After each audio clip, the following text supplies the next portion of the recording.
प्रिय छात्र, online class के लिए आप सबका स्वागत है। आज मैं 9वीं कक्षा के 5वां पाठ मौसी पाठ के दूसरी भाग का विश्लेषण करना चाहती हूँ।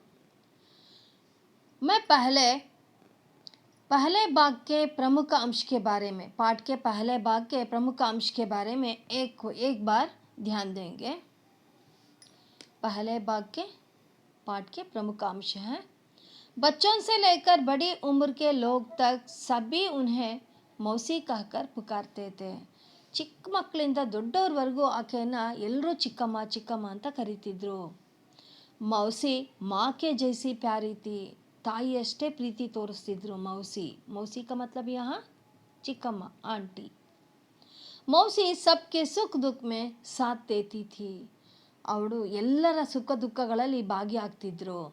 मौसी प्रतिदिन दोपहर होते ही, प्रतिदिन दोपहर ಅಂದರೆ ಮಧ್ಯಾಹ್ನ ಆಗಿದ ತಕ್ಷಣ होते ही स्कूल के फाटक का मतलब है गेट, मेन गेट, स्कूल के फाटक पर पहुंच जाती थी। मौसी को बच्चों के साथ खेलना, उन्हें कहानियाँ सुनाना, चुटकुले कहना और पहेलियाँ सुनाना बहुत पसंद था। ಮಕ್ಕಳ ಜೊತೆ ಕೂಡಿ ಆಡ್ತಕ್ಕಂಥದ್ದು, ಅವರಿಗೆ ಮಕ್ಕಳ ಕತೆ ಹೇಳ್ತಕ್ಕಂಥದ್ದು, ಚುಟ್ಕುಲೆ ಅಂದರೆ ಜೋಕ್ಸ್ ಮಾಡ್ತಕ್ಕಂಥದ್ದು, ಪಹೇಲಿ ಅಂದರೆ ಒಗಟುಗಳನ್ನ ಹೇಳ್ತಕ್ಕಂಥದ್ದು ಆಕೆಗೆ ಬಹಳ ಇಷ್ಟ ಆಗಿತ್ತು। मौसी बच्चों को तोता तोती की कहानी, काट के घोड़े की कहानी, वीरोचित कहानी आदि सुनाती थी। मौसी बच्चों को खिलाने के लिए टिकिया, चने, मूंगफली आदि लेकर आती थी। मौसी के बिना सारा मोहल्ला, जब एक बार स्कूल के फाटक पर मौसी ना दिखाई पड़ती हैं और कहाँ चली जाती है किसी को मालूम नहीं होता है। इसलिए मौसी के बिना ಅಂದರೆ ಮೌಸಿ ಇಲ್ಲದೆ ಸಾರಾ ಮೊಹಲ್ಲ, ಇಡೀ ಏರಿಯಾ ಎಲ್ಲ ಸೂನಾ ಶೂನ್ಯ ಅಂತ ಅನ್ನಿಸ್ಬಿಡ್ತು। ಯಾರಿಗೆ ಸುಖ ದುಃಖಗಳಲ್ಲೆಲ್ಲ ಭಾಗಿಯಾಗ್ತಿದ್ಲು, ಯಾರಿಗಾರು ಕಷ್ಟ ಬಂದಿದೆ, ಯಾರಲ್ಲಾರು ಮದುವೆ ಆಗ್ತಿದೆ, ತನ್ನ ಸಹಾಯ ಹಸ್ತ ಕೊಡ್ತಿದ್ಲು। ಯಾವಾಗ ಆಕೆ ಮೌಸಿ ಕಾಣಿಸ್ತಿಲ್ವೋ ಇಡೀ ಆ ಒಂದು ಕಾಲೋನಿಗೆ, ಆ ಏರಿಯಲ್ಲೇ ಏನೋ ಒಂದು ರೀತಿ ಕಳ್ಕೊಂಡಾಗಾಯಿತು। ಬಚ್ಚೆ ಮೌಸಿ ಕಿ ಖೋಜ್ ಮೇ ಘೂಮ್ನೆ ಲಗೆ, ಮಕ್ಕಳು ಆ ಮೌಸಿಯ ಒಂದು ಹುಡುಕಾಟಕ್ಕೆ ಹೊರಡ್ತಾರೆ। ಮುಂದೆ ಅಂದರೆ आगे देखेंगे बच्चे कैसे मौसी को ढूंढते हैं, उसकी रक्षा किस तरह करते हैं जान लेंगे। पाठ का वाचन के साथ साथ सारांश भी समझाती हूँ। मौसी का नाम सुनकर बच्चे ठिठक कर खड़े हो गए। मौसी ಹೆಸರನ್ನ ಕೇಳಿದ ತಕ್ಷಣ ಮಕ್ಕಳು ಅಲ್ಲೇ ನಿಂತು ಬಿಡ್ತಾರೆ। मौसी की खोज में, बच्चे मौसी की खोज में घूमते समय एक घर के भीतर से, ಒಂದು ಮನೆ ಒಳಗಡೆಯಿಂದ मौसी की नाम सुनाई पड़ती है, मौसिಯ ಒಂದು ಹೆಸರು ಕೇಳ್ಪಡ್ತಾರೆ। ತಕ್ಷಣ ಮಕ್ಕಳು ಅಲ್ಲೇ ನಿಂತ್ಕೋತಾರೆ। बंद दरवाजे की दरार में से झांक कर देखा तो मौसी एक काट पर लेटी थी। ಬಂದ್ ದರ್ವಾಜೆ ಅಂದರೆ ಮುಚ್ಚಿದ ಬಾಗಿಲ ಸಂದಿಯಿಂದ ಹೋಗಿ ಮಕ್ಕಳು ಇಣಿಕಿ ನೋಡ್ತಾರೆ। ಮೌಸಿ ಏಕ್ ಕಾಟ್ ಪರ್ ಪಡಿ ಹೈ ಅಂದರೆ ಒಂದು ಮಂಚದ ಮೇಲೆ ಮಲಗಿದಾಳೆ। ಉಸ್ಕೆ ಬಾಲ್ ಉಲ್झे हुए थे, ಅವಳ ಕೂದಲೆಲ್ಲ ಕೆದರಿದೆ। ಚಹರಾ ಸೂಖಾ ಹುआ था, अस्वस्थ बनकर वह काट पर पड़ी थी। ಬಾಲ್ ಉಲ್झे हुए थे और सूखा यानी ಆ ಚೆಹರ ಮುಖದಲ್ಲಿ ಬಹಳ ಒಂದು ಸುಕ್ಕುಗಟ್ಟ ಹಾಗೆ ಏನೋ ಸುಸ್ತು ರೀತಿಯಲ್ಲಿ ಕಾಣಿಸ್ತಾ ಇದೆ। मौसी की ऐसी स्थिति में देखकर बच्चों को बहुत दुख हुआ और गुस्सा भी आया। आ मौसिಯ ಸ್ಥಿತಿಯನ್ನು ಅಂದರೆ मौसी की अस्वस्थ स्थिति को देखकर बच्चों को बहुत दुख हुआ और उस औरत की ऊंची आवाज़ को सुनकर बहुत गुस्सा भी हुए। ಅವಳ ಏದುಸಿರಲ್ಲಿ ಅಥವಾ ಒಂದು ಎತ್ತರದ ಧ್ವನಿಯಲ್ಲಿ ಆಕೆಯನ್ನು ಬೈತಾರದನ್ನು ನೋಡಿ ಆಕೆ ಬಗ್ಗೆ ಕೋಪನೂ ಬರುತ್ತೆ, ಮೌಸಿಯನ್ನು ನೋಡಿ ಬಹಳ ದುಃಖನೂ ಆಗತ್ತೆ। दूसरे दिन बच्चे हॉकी मैच खेलकर लौट रहे थे, मैच ಮುಗಿಸ್ಕೊಂಡು ಬರ್ತಾ ಇರ್ತಾರೆ ನೆಕ್ಸ್ಟ್ ಡೇ। तो रास्ते में ದಾರಿಯಲ್ಲೇ पुल के पास मौसी बैठी नजर आई, ಒಂದು ಸಣ್ಣ ಬ್ರಿಡ್ಜ್ ಮೇಲೆ ಆಕೆ ಕೂತಿರೋದು ಗಮನಕ್ಕೆ ಬರುತ್ತೆ। उसके पास एक छोटी सी गठरी और लाठी भी थी, टेकते जाने के लिए ಅಂದರೆ ತೆವಳ್ಕೊಂಡು ಹೋಗಬೇಕಲ್ಲ, ಸುಸ್ತಿರುತ್ತಲ್ಲ, ಹಾಗಾಗಿ ಒಂದು ಊರ್ಗೋಲು ಅಂತ ಹೇಳ್ತಾರಲ್ಲ, ಲಾಠಿ ಅಂದರೆ ಒಂದು ಕೋಲು, ಆ ಲಾಠಿಯನ್ನು ಕೊಟ್ಟಿದ್ದಾರೆ ಇದೆ। ಜೊತೆಗೆ ಅವಳ ಜೊತೆಯಲ್ಲಿ ಒಂದು ಬಟ್ಟೆಯ ಮೂಟೆ, ಇವಾಗಿನ ಥರ ಸೂಟ್ ಕೇಸು ಬ್ಯಾಗು ಅವೆಲ್ಲ ಇರ್ತಿರ್ಲಿಲ್ಲ, ಸೊ ಹಾಗಾಗಿ ಆ ಬಟ್ಟೆಗಳನ್ನು ಮೂಟೆ ಕಟ್ಕೊಂಡು ಒಂದು ಪಕ್ಕದಲ್ಲಿ ಒಂದು ಮೂಟೆ ಇದೆ, ಕೈಯಲ್ಲಿ ಒಂದು ಲಾಠಿ ಇಟ್ಕೊಂಡು ಆ ಬ್ರಿಡ್ಜ್ ಮೇಲೆ ಕೂತಿದ್ದಾಳೆ. ಕ್ಯೋಂಕಿ ಯಾಕಪ್ಪ ಅಂದರೆ ಅವಳಿಗೆ ಯಾರೂ ಸಂಬಂಧಿಕರಿಲ್ಲ, ಅವಳಿಗೆ ಯಾರೂ ಗೊತ್ತಿಲ್ಲ. ಹಾಗಾಗಿ ಇದ್ದಕ್ಕಿದ್ದಾಗೆ ಹೋಗು ಅಂತ ಆಕೆ ಹೊರಗಡೆ ಕಳಿಸಿದಾಗ ಎಲ್ಲೂ ಹೋಗೋಕೆ ತೋಚದೆ ಆ ಬ್ರಿಡ್ಜ್ ಮೇಲೆ ಕೂತ್ಕೊಂಡಿರ್ತಾಳೆ. मौसी के पुल के पास बैठकर देखकर सब उसे घेर कर प्रश्न पूछने लगे. ಮಕ್ಕಳು ಅವಳನ್ನು ಸುತ್ತುವರೆದು ಒಬ್ಬೊಬ್ಬರೇ ಒಂದೊಂದೊಂದು ಪ್ರಶ್ನೆ ಕೇಳ್ತಾ ಇದ್ದಾರೆ. ಅಂದರೆ ಮೌಸಿ ಯಾಕೆ ಇಲ್ಲಿ ಕೂತಿದ್ದಾಳೆ ಅನ್ನೋ ಒಂದು ಪಾಪ ಆ ಮಕ್ಕಳಿಗೆ ಆತಂಕ. ಯಾಕೆ ಅಳ್ತಾ ಇದ್ದಾಳೆ, ಯಾಕೆ ಕೂತಿದ್ದಾಳೆ ಅಂತ. तो इतने दिन कहाँ थी मौसी, ನೀನು ಇಷ್ಟು ದಿನ ಎಲ್ಲಿ ಹೋಗಿದ್ದೆ, यहाँ क्यों बैठी हो, ಇಲ್ಲಿ ಯಾಕೆ ಕೂತಿದ್ಯಾ, ಏಕ್ನೆ ಪೂಚ. ಒಬ್ಬ ಕೇಳ್ತಾನೆ, ಯಾಕೆ ನೀನು ಇಲ್ಲಿ ಕೂತಿದ್ಯಾ ಅಂತ ಕೇಳ್ತಾನೆ. मैं यहाँ से जा रही हूँ बेटा, ನಾನು ಇಲ್ಲಿಂದ ಹೋಗ್ತಾ ಇದ್ದೀನಿ. कहते हुए मौसी की आंखें भर आई. ಅವಳಿಗೆ ಕಣ್ಣು ತುಂಬಿ ಬರುತ್ತೆ. ಯಾಕೆಂದರೆ ಬಚ್ಚೋನ್ ಸೆ ಲಗಾವ್ ಐಸಿ ಥಿ. ಆ ಮಕ್ಕಳನ್ನ ಹೇಗೆ ಹಚ್ಕೊಂಡಿದ್ಲು ಅಂದರೆ ಆ ಮಕ್ಕಳನ್ನ ಬಿಟ್ಟು ಹೋಗೋಕ್ಕೆ ಆಕೆಗೂ ತುಂಬ ಬೇಸರ ಇದೆ, ಹೋಗೋಕ್ಕೆ ಇಷ್ಟ ಇಲ್ಲ, ಆದರೆ ಇರೋದಕ್ಕೆ ಜಾಗ ಇಲ್ಲ. ಹಾಗಾಗಿ ನಾನು ಊರಿಗೆ ಹೋಗ್ತೀನಪ್ಪ ಅಂತ ಕಣ್ಣು ತುಂಬಿ ಬರುತ್ತೆ ಹೇಳ್ತಾಳೆ. ತೂ ತೋ ಬಿಮಾರ್ ಥಿ ಮೌಸಿ, ನೀನು ತುಂಬ ಕಾಯಿಲೆ ಇದ್ದೆ, ತಬಿಯತ್ ಕೈಸಿ ಹೇ, ನಿನ್ನ ಆರೋಗ್ಯ ಹೇಗಿದೆ. ಬಲ್ದೇವನೇ ಪೂಜಾ. ಅಷ್ಟೊತ್ತಿಗೆ ಬಲ್ದೇವ ಕೇಳ್ತಾನೆ, ನಿನ್ನ ಆರೋಗ್ಯ ಹೇಗಿದೆ. ಬೇಟಾ ಮೈ ಟೀಕ್ ಹೋ ಗಯಿ ಹೂँ, ನಾನು ಈಗ ಚೆನ್ನಾಗಿದ್ದೀನಿ. ಅಪ್ನಾ ಗಾಂವ್ ಜಾ ರಹಿ ಹೂँ, ನಾನು ಹಳ್ಳಿಗೆ ಹೋಗ್ತೀನಿ, ನನ್ನ ಹಳ್ಳಿಗೆ ಹೋಗ್ತಾ ಇದ್ದೀನಿ. हम तुझे कहीं नहीं जाने देंगे मौसी. ये सभी बच्चे मिलकर अस्तर कहते हैं हम तुझे कहीं नहीं जाने देंगे, ನಿನ್ನನ್ನೆಲ್ಲೂ ಕಳಿಸ್ಕೊಡಲ್ಲ. मौसी की आंखों में फिर एक बार आंसू भर आई. ಮತ್ತೆ ಅವಳ ಕಣ್ಣು ತುಂಬಿ ಬರುತ್ತೆ ಆ ಮಕ್ಕಳ ಪ್ರೀತಿಯನ್ನು ನೋಡಿ. सभी बच्चे मौसी को अपने में एक समझ लिए थे, इसलिए उनकी रक्षा करने के लिए तैयार हो गए. ಅಂದರೆ ಮಕ್ಕಳು ತನ್ನಲ್ಲಿ ಆ ಮೌಸಿ ಚಿಕ್ಕಮ್ಮನ ನಮ್ಮಲ್ಲೊಬ್ಬರು ಅಂತ ತಿಳ್ಕೊಂಬಿಟ್ಟಿದ್ರು. ಹಾಗಾಗಿ ಆ ಮಕ್ಕಳು ಆ ಮೌಸಿಯನ್ನು ಕಾಪಾಡಲೇಬೇಕು ಅಂತ ಪಣ ತೊಟ್ಟರು. ದುಕಾನ್ ಕೆ ಸಾಮ್ನೆ ಏಕ್ ಕಾಟ್ ಬಿಚ್ಚಿ ಥಿ. ದುಕಾನ್ ಕೆ ಸಾಮ್ನೆ ಏಕ್ ಕಾಟ್ ಬಿಚ್ಚಿ ಥಿ ಅಂದರೆ ಅಂಗಡಿ ಮುಂದೆ ಒಂದು ದುಕಾನ್ ಕೆ ಸಾಮ್ನೆ ಏಕ್ ಕಾಟ್ ಬಿಚ್ಚಿ ಥಿ. ಒಂದು ಅಂಗಡಿ ಮುಂದೆ ಒಂದು ಮಂಚ, ಅಂದರೆ ಫೋಲ್ಡಬಲ್ ಮಂಚ ಬರುತ್ತೆ ನೋಡಿ, ಫೋಲ್ಡ್ ಮಾಡೋ ಹಾಗೆ ಅಂಥದ್ದೊಂದು ಮಂಚ ಇತ್ತು. ಆ ಮಂಚನ ಎತ್ಕೊಂಡು ಬಂದರು.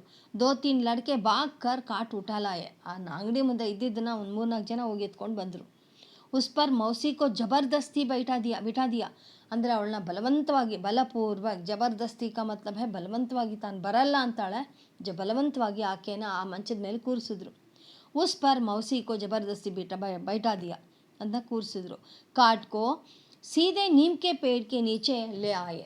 ಅಂದರೆ ಆ ಮಂಚದ ಸಮೇತ ಆಕೆಯನ್ನು ಎತ್ಕೊಂಡು ನೀಮ್ ಕೆ ಪೇಡ್ ಕೆ ನೀಚೆ, ಅಂದರೆ ಆಕೆಗೆ ಬಹಳ ಇಷ್ಟವಾದ ಜಾಗ ಅಂದರೆ ಆ ಬೇವಿನ ಮರದ ಕೆಳಗೆ ತೊಗೊಂಬಂದರು. ಯಾಕೆಂದರೆ ಮಕ್ಕಳಿಗೂ ಗೊತ್ತಾಗ್ತಾ ಇಲ್ಲ ಆಕೆನ ಎಲ್ಲಿ ಕರ್ಕೊಂಡು ಹೋಗಬೇಕು ಅಂತ. ಯಾಕಂದರೆ ಯಾರ ಮನೆಯಲ್ಲೂ ಸೇರಿಸ್ಕೋತಾರೋ ಇಲ್ವೋ ಗೊತ್ತಿಲ್ಲ. ಹಾಗಾಗಿ ಆಕೆನ ತೊಗೊಂಬಂದು ಆ ಬೇವಿನ ಮರದ ಕೆಳಗೆ ಉಳಿಸಿದ್ರು. ಕನ್ನಯ್ಯ ಭಾಗ್ಕರ್ ಅಪ್ನೇ ಘರ್ ಸೆ ದರಿ ಅವ್ರ ತಕಿಯ ಲಾಯ. ಕನ್ನಯ್ಯ ಅಂದರೆ ಕನ್ನಯ್ಯ ಅನ್ನೋನು ಏನು ಮಾಡ್ತಾನೆ, ಭಾಗ್ಕರ್ ಮನೆಗೆ ಹೋಗಿ ದರಿ ಕಾ ಮತ್ಲಬ್ ಹೇ ಬೆಡ್ ಸ್ಪ್ರೆಡ್, ಅಂದರೆ ಆ ಹೊದಿಕೆ ಹಾಸಿಗೆ ಮೇಲೆ ಹೊದಿಸ್ತಾರಲ್ಲ ಬೆಡ್ ಸ್ಪ್ರೆಡ್ ಅದನ್ನ ತರ್ತಾನೆ. ಅವ್ರ ದರಿ ಕಾ ಮತ್ಲಬ್ ಹೇ ತಕಿಯಾ ಕಾ ಮತ್ಲಬ್ ಹೇ ಪಿಲ್ಲೋ, ದಿಂಬನ್ನು ತೊಗೊಂಡು ಬರ್ತಾನೆ. ತಲೆ ದಿಂಬನ್ನು ಆ ಹಾಸಿಗೆಗೆ ಹಾಕ್ತಕ್ಕಂಥ ಹೊದಿಕೆಯನ್ನು ಎತ್ಕೊಂಡು ಬರ್ತಾನೆ. ಉಷಾ ತಾಲಿ ಮೇ ಏಕ್ 2 ರೋಟಿಯಾ ಲಾಯಿ. ಉಷಾ ಓಡೋಗಿ ತನ್ನ ಮನೆಯಿಂದ 2 ರೊಟ್ಟಿ ತರ್ತಾಳೆ. ಯೋಗರಾಜ್ ಏಕ್ ಕಟೋರೆ ದೂದ್ ಲಾಯ. ಒಂದು ಬಟ್ಲು ತುಂಬ ಹಾಲು ತರ್ತಾನೆ. ಗೋಪಾಲ್ ಘರ್ ಸೆ ಲ್ಯಾಂಪ್ ಉಠಾ ಲಾಯ. ಅಂದರೆ ಗೋಪಾಲ ಮನೆಯಿಂದ ಲ್ಯಾಂಪ್ ತರ್ತಾನೆ. ಯಾಕಂದರೆ ರಾತ್ರಿ ಆದರೆ ಬೇಕಲ್ಲ, ಯಾನಿ ರಾತ್ ಹೋನೆ ಪರ್ ಪ್ರಕಾಶ್ ಹೋನೆ ಕೆ ಲಿಯೆ ಉನ್ಹೋನೆ ಕ್ಯಾ ಕರ್ತೆ ಹೈ ಲ್ಯಾಂಪ್ ಉಠಾ ಲಾತಾ ಹೈ. ಆ ಬೆಳಕು ಬೇಕು ಅಂದ್ಬಿಟ್ಟು ಲ್ಯಾಂಪನ್ನು ಎತ್ಕೊಂಡು ಬರ್ತಾನೆ. ಮುನ್ನಿ ಪೀನೆ ಕೆ ಲಿಯೆ ಪಾನಿ ಲಾಯಿ. ಕುಡಿಯೋದಕ್ಕೆ ನೀರು ತರ್ತಾಳೆ ಮುನ್ನಿ. ಬಲದೇವ್ಗೆ ಪಿತಾ ಡಾಕ್ಟರ್ ತೆ. ಅಂದರೆ ಬಲದೇವನ ತಂದೆ ಡಾಕ್ಟ್ರ್ ಆಗಿರ್ತಾರೆ. ಅಪ್ನೆ ಪಿತಾಕೋ ಕ್ಲಿನಿಕ್ಸೆ, ಅಂದರೆ ಕ್ಲಿನಿಕಲ್ಲಿ ಇರ್ತಾರೆ, ಕ್ಲಿನಿಕ್ಸೆ ಕೀಂಚಲಾಯ ಎಳ್ಕೊಂಡು ಬರ್ತಾನೆ. ಮೌಸಿ ಬೀಮಾರ್ ಹೇ, ಅಬ್ ಜಲ್ದಿ ಚಲ್ಕರ್ ದೇಖಿಯೇ. ಆಕೆ ತುಂಬ ಅನಾರೋಗ್ಯದಿಂದ ಇದ್ದಾಳೆ, ನೀವು ತಕ್ಷಣ ಬಂದು ನೋಡಬೇಕು ಅಂತ ಬಲದೇವ ತನ್ನ ತಂದೆನ ಕರ್ಕೊಂಡು ಬರ್ತಾನೆ. बच्चे सोचने लगे कि मौसी को कहाँ ठहराया जाए. ಎಲ್ಲಿ ಉಳಿಸ್ಬೇಕು, ಕರ್ಕೊಂಡೇನೋ ಬಂದುಬಿಟ್ರು, ಈಗ ಉಳಿಸೋದೆಲ್ಲಿ ಅನ್ನೋ ಒಂದು ಸಮಸ್ಯೆ ಬಂತು. उन्होंने यानी बच्चों ने निर्णय किया कि वे बारी बारी से उसे अपने घर में रखेंगे. ಅಂದರೆ ಒಂದೊಂದು ಸತಿ ಸರದಿ ಪ್ರಕಾರ, ಬಾರಿ ಬಾರಿ का मतलब है ಸರದಿ ಅಂತ, 1 by 1 ಯಾರ ಮನೇಲಿ ಒಬ್ಬೊಬ್ಬರ ಮನೇಲಿ ಇಟ್ಕೊಂಡು ಬರೋದು ಅಂತ ಮಾತಾಡ್ಕೊಂಡ್ರು. बाद में उन्होंने हेड मास्टर जी से, आमेले तदनंतर हेड मास्टर जी, स्कूल के हेड मास्टर जी से विनती का मतलब है रिक्वेस्ट, प्रार्थना की कि मौसी को स्कूल में काम दिया जाए. ಅಂದರೆ ಮೌಸಿಗೆ ಆ ಸ್ಕೂಲಲ್ಲಿ ಒಂದು ಕೆಲಸ ಕೊಡಿ ಅಂತ ತುಂಬ ಭಿನ್ನವಿಸ್ಕೊಳ್ತಾರೆ, ಅಂದರೆ ಪ್ರಾರ್ಥನೆ ಮಾಡ್ತಾರೆ. हेड मास्टर जी ने मान लिया और मौसी को रहने के लिए स्कूल में एक कोठरी भी दे दी. ಅಂದರೆ ಹೆಡ್ ಮಾಸ್ಟರ್ ಜಿ ಒಪ್ಕೊಳ್ತಾರೆ. ಅವ್ರು ಹೇಳಿದ ಮಾತನ್ನು, ಮಕ್ಕಳು ಹೇಳಿದ ಒಂದು ರಿಕ್ವೆಸ್ಟ್ನ ಪರಿಗಣಿಸ್ತಾರೆ, ಒಪ್ಕೊಳ್ತಾರೆ. मौसी को रहने के लिए स्कूल में एक कोठरी भी, काम भी मिल गए, यहाँ रहने के लिए जगह भी मिल गए. ಆ ಬಚ್ಚೋं को बहुत ही ಖುಷಿ, ಬಹಳ ಖುಷಿ ಆಗುತ್ತೆ. ಯಾಕೆಂದರೆ ಉಳ್ಕೊಳ್ಳೋಕೆ ಜಾಗ ಇದೆ ಮತ್ತು ಆಕೆನ ಕೆಲಸನೂ ಸಿಕ್ಕಿದೆ, ಹಾಗಾಗಿ ಬಹಳ ಖುಷಿ ಪಡ್ತಾರೆ. मौसी फिर से स्कूल के आंगन में आने लगी. ಮತ್ತೆ ಸ್ಕೂಲಿಗೆ ಯಥಾ ಪ್ರಕಾರ ಮಕ್ಕಳಿಗೆ ಕತೆ ಹೇಳ್ತಕ್ಕಂಥದ್ದು, ಏನಾದ್ರು ತಿಂಡಿ ತಂದು ಕೊಡ್ತಕ್ಕಂಥದ್ದು, ಜೋಕ್ ಹೇಳ್ತಕ್ಕಂಥ ಕೆಲಸ ಸಿಕ್ಕಿದ್ದು ಆಕೆಗೂ ಖುಷಿ ಆಯಿತು. ಮೌಸಿಗೂ ಭೀ ಬಹುತ್ ಖುಷಿ ಹುಯಿ और बच्चों भी, ಮಕ್ಕಳು ಸಹ ಬಹಳ ಖುಷಿ ಪಟ್ಟರು ಮೌಸಿ ವಾಪಸ್ ಬಂದಿದ್ದಕ್ಕೆ. बच्चे उसे घेरे रहते, ಎಲ್ಲರೂ ಅವಳನ್ನ ಸುತ್ತುವರಿತಿದ್ರು. ಅವರು ಉನ್ಹೆ ಕಹಾನಿಯಾ ಸುನಾತಿ, ಅವಳು ಆ ಮಕ್ಕಳಿಗೆಲ್ಲ ಕಥೆಯನ್ನು ಹೇಳ್ತಾ ಇದ್ರು. ಕಭಿ ಕಭಿ ಲಾಠಿ ಟೇಕ್ತಿ ಹುಯಿ, ಲಾಠಿ ಕ ಮತ್ಲಬ್ ಊರ್ಗೋಲು ಅಂತ ಹೇಳಿದೆ ಅಲ್ಲ, ಒಂದು ಸ್ಟಿಕ್ ಅಂದರೆ ಊರ್ಗೋಲು. ಆ ಊರ್ಗೋಲನ್ನು ಇಟ್ಕೊಂಡು ಟೇಕ್ನ ಅಂದರೆ ಅದನ್ನು ತೆವಳ್ಕೊಂಡು ಆ ಕಡ್ಡಿ ಊರ್ಕೊಂಡು ಟೇಕ್ತಿ ಹುಯಿ ಮೊಹಲ್ಲೆ ಕ ಚಕ್ಕರ್ ಕಾಟ್ತಿ, ಇಡೀ ಮೊಹಲ್ಲ ಆ ಏರಿಯಾನೆಲ್ಲ ಒಂದು ಸತಿ ಸುತ್ತಾಡ್ತಿದ್ಲಂತೆ. ಸಭೀ ಘರೋ ಮೇ ಜಾಂಕ್ ಉನ್ಕಾ ಕುಶಲಕ್ಷೇಮ ಪೂಜ್ತಿ, ಎಲ್ಲರ ಮನೆಗೂ ಹೋಗಿ ಅವರ ಕುಶಲಕ್ಷೇಮವನ್ನು, ಕ್ಷೇಮ ಸಮಾಚಾರ ವಿಚಾರಿಸಿ ಬರ್ತಿದ್ಲಂತೆ. ಸಾಂಜ್ ಡಲ್ನೆ ಪರ್, ಅಂದರೆ ಸಂಜೆ ಆಗುತ್ತಲೋ ಅಪ್ನಿ ಕೋಟ್ರಿ ಮೇ ಚಲಿ ಜಾತಿ, ತನ್ನ ಒಂದು ಗೂಡಿಗೆ ಅಂದರೆ ಆ ರೂಮ್ಗೆ ಹೊರಟೋಗ್ತಿದ್ರಂತೆ. ಅವ್ರ ಚೈನ್ ಕಿ ಸಾನ್ಸ್ ಲೇತಿ, ಆರಾಮಾಗಿ ನೆಮ್ಮದಿಯಿಂದ ಉಸಿರು ಬಿಡ್ತಿದ್ರಂತೆ. ಉಳ್ಕೊಳ್ಳೋಕೆ ಜಾಗ ಸಿಕ್ಕಿದೆ, ತಿನ್ನೋದಕ್ಕೆ ಆಹಾರ ಸಿಕ್ಕಿದೆ, ದುಡಿಯೋದಕ್ಕೆ ಒಂದು ಕೆಲಸನೂ ಸಿಕ್ಕಿದೆ, ಹಾಗಾಗಿ ಆಕೆ ಜೀವನ ಸಂಪೂರ್ಣ ಅಂತ ಬಹಳ ನಿಟ್ಟುಸಿರು ಬಿಡ್ತಿದ್ಲಂತೆ. इस तरह बच्चों के प्रेम व स्नेह भाव से मौसी के जीवन में ಖುಷಿ ಕೆ ದಿನ್ ಲೌಟ್ ಆಯೆ. ಆ ಮಕ್ಕಳ ಪ್ರೀತಿ ಮತ್ತು ಸ್ನೇಹ ಭಾವದಿಂದ ಮೌಸಿಗೆ ಮತ್ತೆ ಒಂದು ಪುನರ್ಜನ್ಮ ಸಿಕ್ಕಿದಾಗೆ ಆಗಿದೆ. ಆ ಒಂದು ಖುಷಿ ಜೀವನವನ್ನು ಕಳೆಯೋ ಹಾಗೆ ಆ ಮಕ್ಕಳಿಂದ ಆಯಿತು. ಇದು ಒಂದು ಮನ ಮುಟ್ಟೋ ಅಂಥ ಒಂದು ಕತೆ. ನಾವು ಯಾರೇ ಕಷ್ಟದಲ್ಲಿದ್ದರೂ ಸಹ ಜೋ ಬಿ ಕಷ್ಟ ಮೇ ರಹೆ ಉಸ್ಕಿ ಮದದ್ ಕರ್ನಾ ಬಹುತ್ ಹಿ ಅನಿವಾರ್ಯ ಹೈ. ಬಹಳ ಇದನ್ನು ಮಕ್ಕಳಲ್ಲಿ ಈ ಭಾವನೆ ಬರಬೇಕು. ಯಾರಾದರೂ ಸರಿ ಕಷ್ಟದಲ್ಲಿದ್ದಾರೆ ಅಂದರೆ ಅವರಿಗೆ ಸಹಾಯ ಮಾಡ್ತಕ್ಕಂಥ ಮನೋಭಾವನೆ ಬಂದರೆ ಬಹಳ ಒಳ್ಳೆಯದು. ಈ ಪಾಠ ನಿಮಗೆ ಅರ್ಥ ಆಗಿದೆ ಅಂತ ಅಂದ್ಕೊಳ್ತೀನಿ. यह पाठ आपको समझ लिए होंगे, इसका सारांश भी समझ लिए होंगे, मैं समझती हूँ. मैं ज़रूर आप सब इस पाठ का सारांश समझ लिए होंगे. इस पाठ के कुछ प्रमुख अंश होते हैं. इस गद्य भाग के यानी दूसरे गद्य भाग के पाठ के दूसरे गद्य भाग के कुछ प्रमुख अंश इस तरह होते हैं. मौसी एक घर में अस्वस्थ होकर काट पर लेटी थी, ಅಂದರೆ ಅಸ್ವಸ್ಥಳಾಗಿ ಇನ್ನೊಬ್ಬರ ಮನೆ ಯಾವುದೋ ಮನೆಯಲ್ಲಿ ಮಲಗಿರ್ತಾಳೆ. ಸಭಿ ಬಚ್ಚೆ ಮಿಲ್ಕರ್ ಮೌಸಿ ಕಿ ಇಲಾಜ್ ಕರ್ವಾತೆ ಹೈ, ಅವರೆಲ್ಲರೂ ಸೇರಿ ಆ ಮಕ್ಕಳೆಲ್ಲ ಸೇರಿ ಆಕೆಯನ್ನು ಟ್ರೀಟ್ಮೆಂಟ್ ಕೊಡಿಸ್ತಾರೆ. ಅಂದರೆ ಇಲಾಜ್ ಅಂದರೆ ಔಷಧಿಯನ್ನು ಕೊಡಿಸ್ತಾರೆ, ಅದಕ್ಕೆ ಬೇಕಾದ ಉಪಚಾರ ಮಾಡ್ತಾರೆ. सभी बच्चे हेड मास्टर जी से विनती की कि मौसी को स्कूल में काम दिया जाए.